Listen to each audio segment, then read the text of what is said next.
This week on Inside Boulder News, City of Boulder considers expanding its smoking ban to cover open space, parks, and more parts of downtown. The emerald ash borer attacking Boulder trees has a new enemy, and Open Space and Mountain Parks wants your best pictures for its 5th annual photography contest.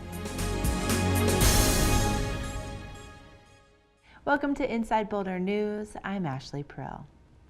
After support from City Council at a recent study session, the smoking ban in Boulder could be expanded. The proposed ordinance would ban smoking in all city-owned open space and parks, including Chautauqua, within 25 feet of RTD bus stops, multi-use paths and 15 feet around them, and within 25 feet of a library facility. Boulder's a very healthy community. We have continually topped the lists of being a healthy community, healthy food, healthy activities, and smoking just goes right along with that. There are many other communities in the United States that have banned smoking on a broader scale, and I think Council just thought it was time to really make the city more livable, and that includes creating a healthy space for people who just want to sit out in a park or sit on a bench near Pearl Street Mall. It's all about health. It's all about just keeping Boulder as healthy as possible. E-cigarettes are also included in the proposed ban. The reason we've included e-cigarettes is because e-cigarettes are not regulated by the FDA. There's a lot of concern about what's in e-cigarettes, both nicotine levels and the chemicals associated with the product. City Council will review the proposed smoking ban ordinance in a first reading on November 6th. The second reading is scheduled for December 16th, which is when members of the public will be welcome to share their opinions. Last September, Boulder was devastated to discover the emerald ash borer within city limits.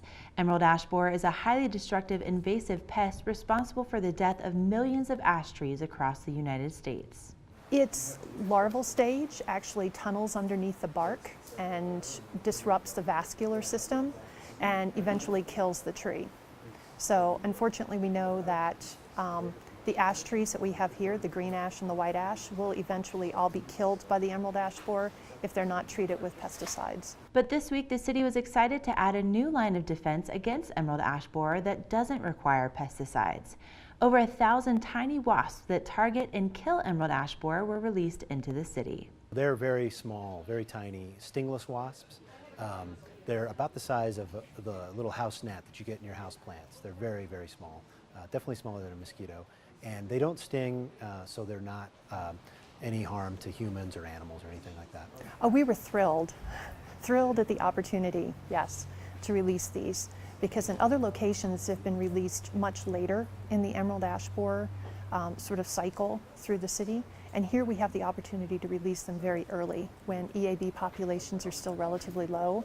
So it gives the wasps a longer period of time to really get established, and we're hoping will have a bigger impact on, down the road, that possibly, this may even mean a reduction in pesticide usage longer term for the city, that if these biological controls can really get established, that it can start controlling emerald ash borer. For right now, the biggest thing we want is to make sure that they establish. So what we'll do is we'll release them, and then in the next coming years, we will monitor and see if we can find the wasps around. We'll put out traps. We might take a branch sample and peel it and see if we can find the wasps. And so for us right now, measurement of success is really, does it overwinter, does it survive here? And then long-term, biological control is something that really takes a lot of patience, because you're trying to get some sort of ecological balance between the prey, which is the emerald ash borer, which is eating ash trees, and its parasitoid, which is feeding on it. And so you kind of want to get that balance, and that might take 5-10 years. It could take a long time. And so hopefully in the long run you get some sort of control out of the wasps, but it's a long time before that would happen. You have to have patience. For more information about how to fight emerald ash borer in your backyard, visit eabboulder.org or call the City of Boulder Forestry Division at 303-441-4406. For additional information about managing emerald ash borer, go to eabcolorado.com. This week, the city and residents came together to thank local businesses that have been affected by the construction in the 15th Street Design District and along Arapahoe Avenue with Downtown Boulder's Sweet Spot promotion.